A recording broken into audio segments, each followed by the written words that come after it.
HorrorCast. お前の仕業だったのか? Shut your stinking mouth, bitch! Hey, this is Dena. This is Tony. And welcome to this episode of the HorrorCast for July 2011, your podcast for all things horror-related. I hear you got some hate mail, Tony. Oh my god! Yes.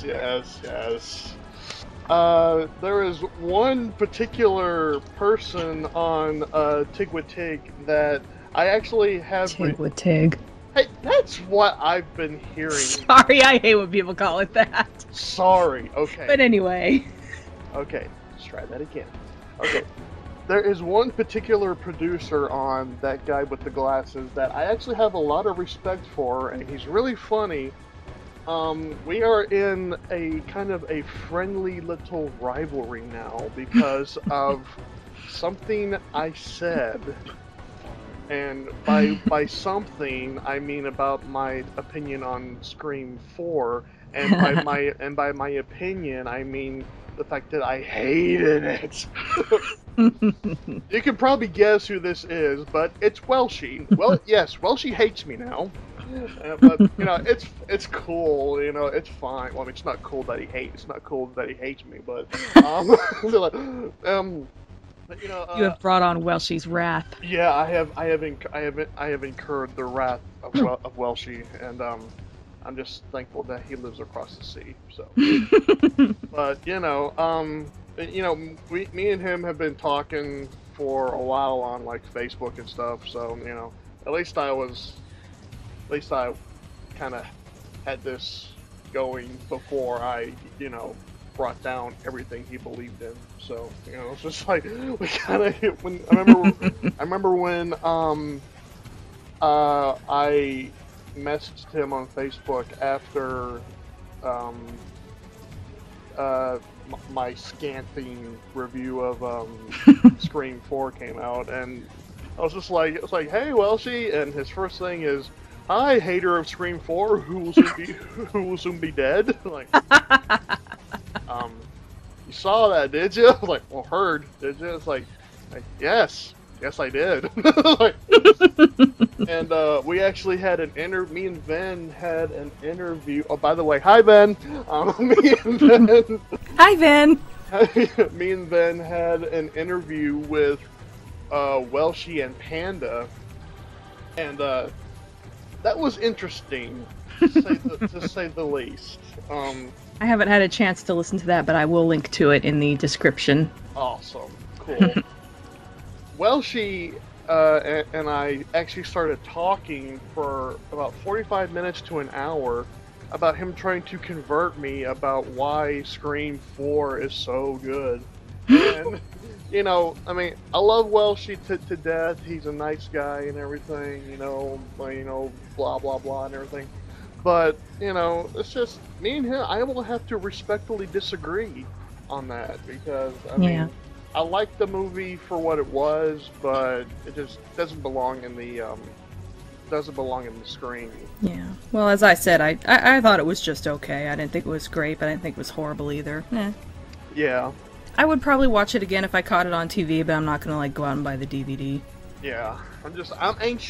I'm really interested in seeing Welshie's opinion on Scream 4 for his retrospective thing. I'm interested in seeing him do like a little add-on to that. So he said he would, so I'm anxious to see it. Cool.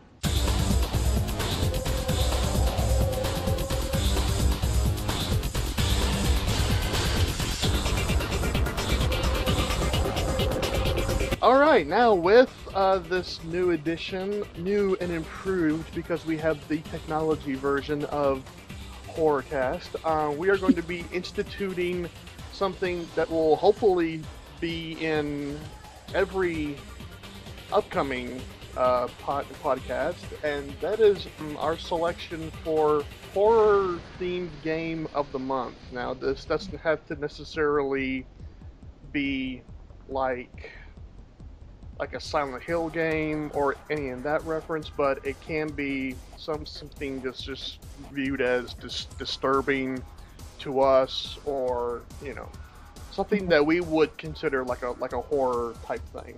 Right. And this one, the first one that we're going for this month is a game that is near and dear to Dena's heart. Indeed. Near and dear because it never fucking got released. You can still find copies of this via torrents or file sharing or whatever. Yeah, thank God for the internet. Exactly. I have actually played a version of it. I'm not sure which one I played because I could not get past the first round. So, because I suck at fighting games. I love fighting games, but I suck at them as well. So That's me too. yeah, even my friends who are like my friends are like hardcore fighting enthusiasts, and they're like, and I mentioned about like I'm thinking about getting the new Mortal Kombat. And they're just like, dude, don't. It's like, why? It's like, we will fucking decimate you. It's just like, I know this, but I still want to play it. But anyway, I'm getting off subject here. Anyway, so this game, of course, is Thrill Kill. It was supposed to come out in, I believe, 1998, and if my research is correct, i.e. Wikipedia, now this was going to be kind of a significant game in the fact of it would have had 4 characters, avatars, whatever, fighting at the same time, which for the PlayStation was kind of a big deal. But this is honestly a game that it were released today, I honestly don't think that it would even bat an eye in terms of the violence and everything, just because of the fact that the shit that goes on in this is like Disney-esque with some of the stuff that's out now. Yeah, well, no one would care about the violence, because there are probably games out now that are just as bad, if not worse, but I do think the whole S&M aspect of it probably would still get it in trouble. Because our culture is just so afraid of sex, it's ridiculous. Violence is okay, sex is bad. Yeah, we live in a society where you can have one or the other, but not both. The characters are Belladonna, whose weapon is a cattle prod, so interesting there. You have Cletus, who is a redneck cannibal, so, glad to see they're stepping away from the stereotypes there. Then we have Dr. Faustus, who is a plastic surgeon who has a bear trap where his jaw used to be, so... I love Dr. Faustus. I think he's probably, at the very least, he's my favorite character to use, if not my favorite character overall. Okay. He's crazy. Then we have the Imp, which is a little person on stilts. So, kudos for that. Then we have Mammoth, which is, they describe him in Wikipedia as, quote, a giant feral ape-like creature who was previously a human postal worker. Okay. His when you beat the game with him and it shows the FMV of his former life or whatever, it shows him stuffing an old woman in a mailbox. Oh my god. Awesome. The next character, which is probably the oddest one of the bunch, which is Oddball. How'd I know you're gonna say Oddball? I see what you did there. Dina, why don't you tell us about his very unique attack? At the risk of being repetitive, he is probably the only video game character to have what is essentially an ass rape attack. Basically what he'll do is he'll position his opponent so they're face down, and he'll like get behind him, and he does this hip thrust, and you hear a little when he does it, and then he kicks him. To be fair, the only reason he does that is, well, depending on the costume, is that he is either in a straitjacket or his arms are amputated altogether. So yeah, essentially he doesn't have the use of his arms, so he uses his other limbs. His other appendage. Okay. Then we have Tormentor. Basically, he is described as a sadistic vigilante judge from Phoenix, Arizona. I don't know why that tickled me, the from Phoenix, Arizona bit like that. Spoony better watch out. I mean, not a whole lot of information on him. He's pretty, I kind of like, I don't really like using him, but I like seeing him in action, because he's very aggressive and he yells a lot. Yeah. And, let's see, we have Kane, which is like an unlockable sub-boss. Mm-hmm. Basically, like, covered in fire. Yeah, he's perpetually on fire, and he uses fire attacks. Yeah. One involves farting fire. Classy. Yeah, I know. Then there's Judas. This one was really interesting when I saw the video. He is also an unlock. I don't know if it's really a he, she, it, whatever. He, I guess. I'm thinking. It's another unlockable sub-boss, which is basically like conjoined twins. One's walking on their hands and the other one's doing whatever. You know, it's just, yeah, God. Someone was high during this. They definitely had a lot of fun designing those characters. Yeah. Then there is Maruka, who is the final boss, which is really rare that you have a like a final boss that's actually female. Yeah. Really kind of interesting, I thought. Yeah, I made the mistake of saying, I think she's the only, female final boss character, and I got like 10,000 responses all repeating the same ones over and over again that I didn't know about. But no, you're wrong.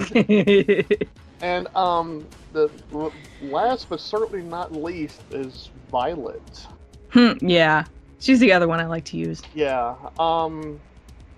Oddly enough, she's depicted, or she's supposed to be a teenager, a teenage traveling circus contortionist from Austin. I don't know why they even bother like giving these things like backstories and shit, especially on like a canceled game.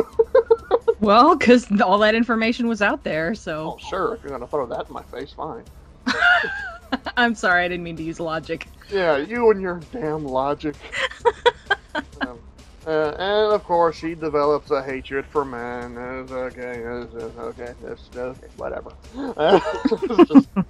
It's just one woman in a fighting game does not harbor some hatred towards men in some way or another. I mean, it's just ridiculous. But while the game may have kicked ass both literally and figuratively, it was not to be. Yeah. Because EA is a bunch of pussies. That's right, I said it. No argument here. But they did use the engine that Thrill Kill was based on. The most famous one was from Wu-Tang Shaolin style. Yeah. But it also was used for the X-Men Mutant Academy games. So I think the last one was the Rock'em Sock'em Robot Arena. I don't really understand. Yeah, that's what we got instead of Thrill Kill. Yeah. Lucky us. I could have done without Rock'em Sock'em Robots. Yeah, what really irked me about what EA did was, now, I can actually, understand them not wanting to publish the game themselves if they think it would ruin their image and, ruin business for them, whatever. It's a business, I understand that. Yeah. They decided to play Moral Guardian and basically destroy the game and not let anyone have it. I can never What the hell? That's... Yeah, I mean, it just never bodes well when companies or corporations are trying to say what people can or cannot Right. play, watch, listen to, or whatever. Especially, Yeah. I mean, especially like nowadays, that shit would not fly because essentially now, I mean, yes, it is of the discretion of the developer, publisher, whatever, to not to decide to not release the game. But it's still to me it's still a free speech issue, and it's always gonna be. Yeah, my favorite part about that was that a few years ago, I didn't really follow this all the way, so I think it may have fallen through, but EA wanted to acquire the rights to, EA wanted to publish the Grand Theft Auto series. So, okay, the fantasy violence of a horror game is a no-no, but, real life violence, it involves, like, slitting hookers' throats and running over people with a car. That's okay.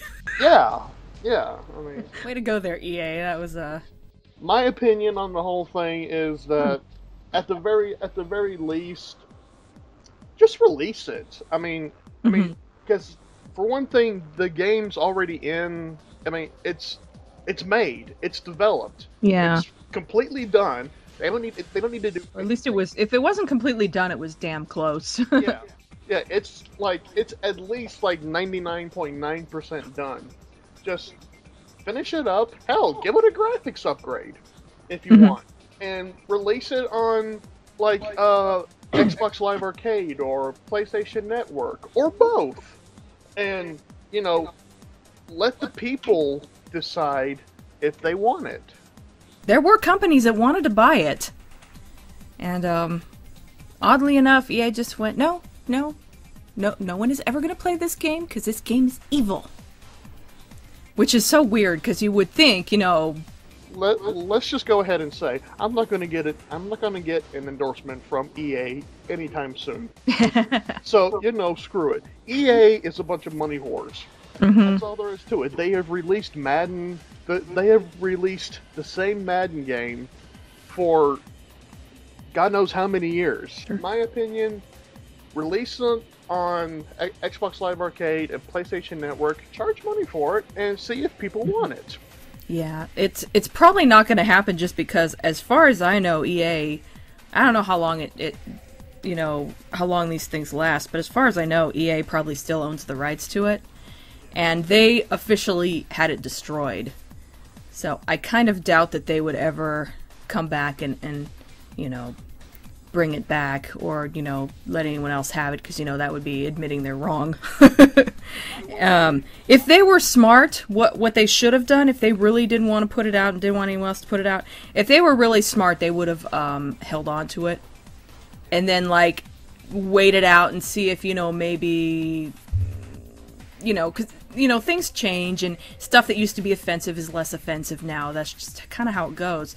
They should have held on to it to, like, see if that would happen, and then, maybe now they could put it out. Maybe an updated version or something, but I don't see that happening, because, like I said, that would be admitting they're wrong. Yeah, and we all know corporations don't like to... Corporations are never wrong. Right. Yeah. I will say, though, I have played the game, and, it sucks. It's not that good. What? No, I mean, let me rephrase that. I don't want anybody else from that guy with the glasses. Yeah, like me. As an enemy now. Okay, let me say this. It's like Duke Nukem Forever. It's a good game, but it's way overhyped. And just in turn, like I say, Tina got fucking quiet there. I'm thinking. I haven't decided if I accept that answer or not. It's way overhyped. People are like it's like with the whole. It suffers from the Duke Nukem syndrome. In that, what I mean by that is when people get their expectations too high, they expect it to be like the second coming of Christ or something, when it ends up being, a dog taking a turd on the sidewalk. That's what that's basically what I'm saying. I mean, like, is it fun? Yes, absolutely. Is it the best? Is it the best game? Is it the best fighting game ever? No. Yes. No. Okay. I'm just fucking with you. Well, see, I didn't really get a chance to have it hyped up too much for me because I was actually following the game when it was originally going to come out. And it wasn't until, like, shortly after I'd heard it was canceled that a friend of a friend managed to get a hold of it. Managed to get a hold of a copy for me, so I was able to play it, you know, not... unlike probably some other people, I didn't play it after, you know, years and years of saying, oh, this game was awesome, it should have come out. You know, it had just been canceled. Or it might not have even been officially canceled, but people knew it was going to be, so it was already circulating. That might have been it. Also, for anybody that talks shit about Duke Nukem Forever, it's a damn good game. I don't care. Oh boy. Yeah. I like, if you want a game to where you can just blow shit up, you know, Duke Nukem Forever, that's your game. That's all I'm gonna say. Fair enough. So it seems like every time something Silent Hill related comes out these days, at first I think, okay, this sounds cool. And then the more I hear about it, the more I start to go, oh, what the hell, Konami. Although it almost seems to be the other way around with Downpour so far, but we'll see. Anyway, Konami has been re-releasing their older games in sets with updated graphics and such, and the Silent Hill series is no exception. But again, the more information they release, the more painful it gets. First of all, it's only Silent Hill 2 and 3. Now, I can understand leaving out the original game because it's originally came out for PS1, and it'd take a little more than upping the resolution of the textures to make it not look very, very dated. But they also left out Silent Hill 4 because, I've said it before, but Konami seems to want to sweep Silent Hill 4 under the rug and pretend it never existed. What other proof do you need than this? Then we find out that it's going to be PS3 exclusive. Well, I've only got an Xbox 360, so that pretty much right there means I won't be getting it. But then they came out with a third slap in the face, and this one is the hardest. They are recasting all the voices in Silent Hill 2 and 3, and that just makes me want to hit somebody. This isn't Resident Evil Remake, where the game you're updating has Master of Unlocking and Chill Sandwich, and we sure got to the root of that problem. Now, personally, I love the original Resident Evil game, partly for the fact that the voices are unintentionally hilarious, but I can see the value in trying a more serious take on it with better dialogue and voice acting. That said, I would actually love to see the original Silent Hill updated in that way. I don't know if it'd top the original, but I'd like to see someone try. Shattered Memories is probably the closest thing we'll get at this point. Anyway, the point is that it would make sense to do that with the first game. After the first game, the quality of the script and the voice work took a big leap in quality. I'm not saying it's Oscar-worthy, but come on. People need to realize that having voice acting in a game, as far as conveying story and drama, is a fairly new thing, especially in the early days of the PS2, and I think that needs to be taken into consideration. All things considered, they did a damn good job. And even without that, there are moments where the actors really shine, and I can't believe any of that is worth throwing away. Also, some of those characters were designed with the actors in mind. I mean, look at almost any picture of Guy C. Make his face a little rounder and maybe take a few years off depending on the picture. That's James. And other characters from Silent Hill 2 were modeled after their voice actors as well. I think Eddie was. I'm not sure about Mary and Maria.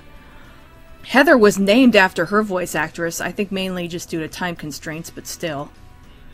Also, the actors not only supplied the voices for these characters, but their motions as well. They were just so heavily involved in the making of these games that it's hard for me to see this as anything other than a slap in the face to a group of people who had a big part in making these games what they were.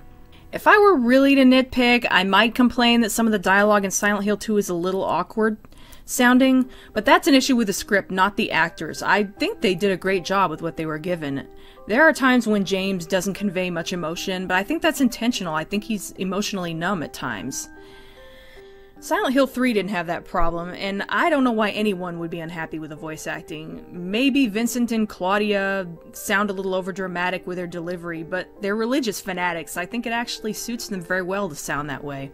You know what this is like? It's like if George Lucas decided he didn't like how the Star Wars characters sounded, so he re-released the original trilogy with different voices dubbed over the original ones. Can you imagine Han Solo looking like Harrison Ford but not sounding like him? Actually, that would not surprise me if George Lucas actually decided to do that. So, it's like, yeah, you know, Harrison was good here, but just didn't sound gruff enough. We need to get Christian Bale back in here and have him smoke a pack of cigarettes. Like, can you just have him say, "I'm not wearing hockey pads"? You know, something, you know. Just, like, what's this? It's the Millennium Falcon. The what? The Millennium Falcon. Okay. That guy needs a lozenge. Yeah, really.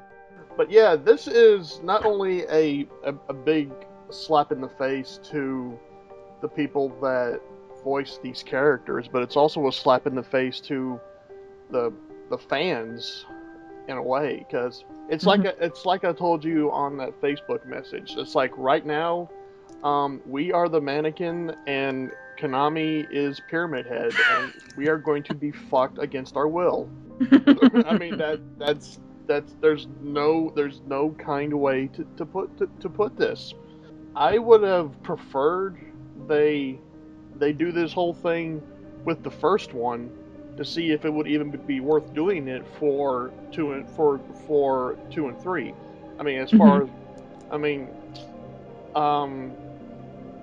love the Silent Hill series, and yes, Silent Hill 4, while originally may not have been a Silent Hill game, is just as valid. Thank you. I think so. It's just as valid. Whether it was one before, it is one now. Get over it. Yeah. That's what I like to tell people. Yeah. But yeah, that's how I think they should do this. Is to put this out. Is to try this whole remake idea on the first one. Yeah. And because if any of them. Honestly, I would like to see what I don't know if I made this clear enough earlier, but what I would actually kind of like to see is if they did what, you know, Resident Evil Remake did to Resident Evil, but do that with the original Silent Hill game. Yeah, because if any game needs a graphical update in the franchise, it's the first one, and Shattered Memories does not count. Yeah. But yeah, if any game in the franchise needs a graphical revamping, and audio. Yeah, it needs to be the first one. If nothing else, to just find out, you know, is it worth the time and money to go back and upgrade these other games, which, to be perfectly honest, don't really need it. No, they really don't. I mean, Silent Hill 2 could look a little bit better graphically because it was a very early PlayStation 2 game. Yeah. But, yeah, I mean, I was, like, all on board for this when I thought that all they were doing was, you know, basically what they're doing is giving the textures higher resolution and basically, like, retexturing everything. Yeah. And that, you know, at first, that was what I heard about it, and I'm like, oh, that's gonna be cool. I'd like to see that. Because I'd like to see, like I said, I'd like to see Silent Hill with slightly better graphics. It doesn't need them, but, you know, it'd be kind of cool to see that. It'd be pretty. Exactly, it'd be pretty. It's like, and you know, don't tell Konami this, but in the modding community, you can already do that. I don't know if they know that, but you know, the modding community is about 2 or 3 years ahead of you guys. Now, I've never seen anyone actually really necessarily improve on the textures, but I've seen people doing amusing things with texture swaps and model swaps and all that other cool stuff. They have one in particular that I really like. Is for Silent Hill 2, they have a custom-made high-res version of Harry that you can swap out for James. Now, if they can do that and incorporate it into the cutscenes, that would be something. Yeah. But yeah, Silent Hill 2, visually, I think it's still very stands up very well, because Yeah. it's that old saying of, if it ain't broke, don't fix it. Exactly, it's not broken. Yeah. And Konami apparently has just learned the phrase "everybody has their price," because they have sold out. That's right, I said it. I won't be getting no endorsement from Konami either. I don't care. Yeah. But this really, to me, this really says to the voice actors. To me, this says, your version of it doesn't count, so we're going to go back and redo it. Because Yeah. it's basically Konami telling them you were not good enough. Yeah. And Guy in particular, as far as I know, he's had kind of a tumultuous relationship with Konami as it is, because of the because I think in like the PAL version of Silent Hill 2, they had a making of DVD. Yeah. Which is another dick move that they did not bring that over here, but and Guy's face is blurred out and they have nothing on him. Like there's no voice interviews or Yeah, he's like the only character they didn't interview, and he plays the main character.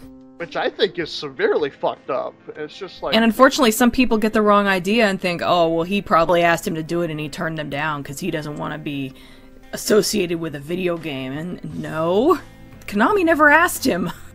Yeah, and it's just... So, I mean, this... Konami's just full of dick moves, that's all there is to it. Yeah, I mean, but yeah, and as for 3, doesn't need to be done. Yeah, that's... Yeah. 2, I could possibly see updating the visuals so it looks all nice and pretty. So they can match. Like if they can match the. So if they want to if Konami gets a wild hair up their ass and wants to match the FMVs with the in-game graphics. If they want to do that as a pet project or whatever, fine. But my voice went really high there. Yeah, that was interesting. Yeah, but if they want to do that, that's on them. Silent Hill 3, the graphics in themselves were so good that the cutscenes were done in game. Yeah, I thought Silent Hill 3 was the first one that didn't have FMVs. They just, it just had in-game cutscenes. To wrap this up, I can't stop anyone from buying Silent Hill Collection, but I do hope you'll consider what we've said and maybe you can at least rethink buying it. I just feel like Konami is making a very wrong move with recasting the voices for 2 games that really don't need it, and it's a big slap in the face to a lot of talented people. Until next time, try to enjoy the daylight.